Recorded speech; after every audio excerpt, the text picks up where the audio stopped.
Christian, when it comes to hydrogen, a lot of people are talking about we need to be able to store vast quantities of this underground.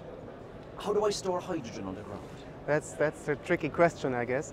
Yeah, there are two ways of storing hydrogen. So one way is you have a cavern, which is basically a big pore in the underground. Right. And the other way is using depleted gas fields, which have been depleted by the gas, and then you can put in the hydrogen. Yeah. Okay. Now, as I understand it, salt caverns are one of the key things in Northern Europe. And you just opened a demonstration project with salt caverns, what, 2 weeks ago? Can you explain a bit about that? Yes, I can. So I mean, we are blessed in Germany with both of the types of storages. So we have in the north the cavern storages, and in the south we have the depleted fields. Right. And in the north we are testing now, we opened up a hydrogen storage, which is a small cavern which we just built for storing hydrogen and understanding how hydrogen can be put in the underground and how it's coming back. And if I may, you said you create this cavern yourself. How do you do that? So you basically have big salt formations in the subsurface. So going back in the earth, so there were oceans above us, and so there was salt deposited. And now we're flushing with fresh water and build basically big holes in the underground, and there we can store the hydrogen. The good thing is salt is a very nice material which is very tight, so we are very sure that there's everything coming out again. Because the size of the hydrogen molecule is a feature, right? And the laws of physics haven't changed. No, they haven't, and that's why that's really important to understand how tight is the material and can we get it out again. And salt is one of the best materials actually which you can use to store hydrogen, because this is so tight, it will all come out again.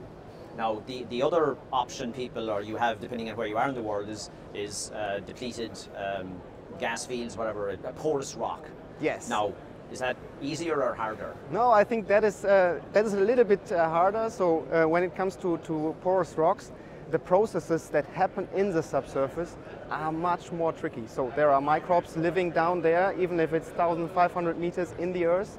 And so there are a lot of processes you have to take into account. So we have to understand how hydrogen reacts to the stones, to the microbes living there, and that's what we are testing in the south as well. Because it's chemical processes, right? That's what it is. Now, I'm a technology guy. People will know me from the IT side in terms of simulation, high-performance computing, digital twins of the subsurface. Where does simulation play into all this? Yeah, that's one of the main challenges we have, because of course we need to forecast what is happening down there. We only have data coming up and we are not seeing the underground, so we have to simulate what is happening there. So simulation is a key piece of gaming all of this out.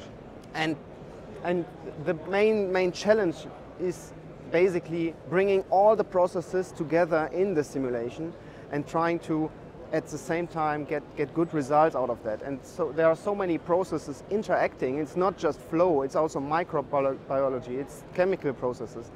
And we have multi-phase flow with water, with gas, with hydrogen. So, you know, that is really hard and challenging on the reservoir simulation. There's so many moving pieces, the wrong piece, but there's just so many factors. So to be the ability potentially with some of the new generative AI technologies coming down the line. Now, speaking of technology, we're here at Gastech. There's a lot of people here with different technologies. From your point of view, is all the technology you need available?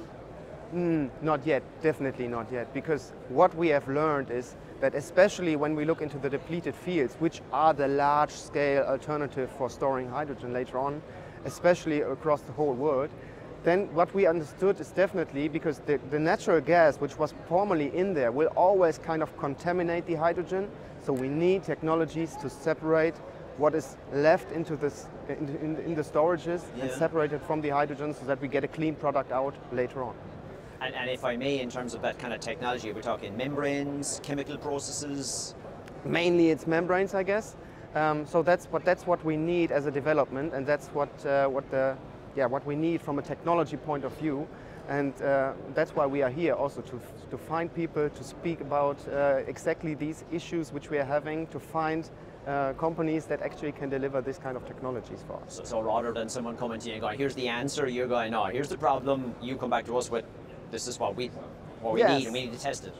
That is true. So because there are a lot of technologies on separation on the market, but we need it just more efficient, and we need it specifically for hydrogen. And hydrogen, as you said, is a very small molecule, and when you have to separate that, that becomes very tricky with the membranes. You need to make sure that this works pretty fine.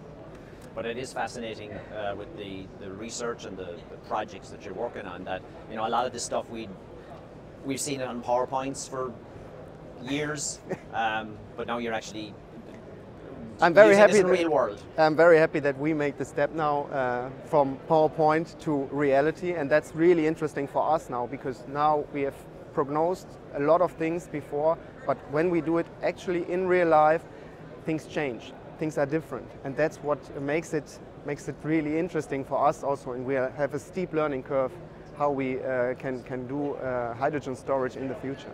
Well, in my world, as good as your digital twin is and your simulation is, you will always need that feedback loop from what happened in the real world, because sometimes it shouldn't have done that, but it did. So the model needs to change. So fascinating. Hey, good stuff. Thank you very much. Thank you very much.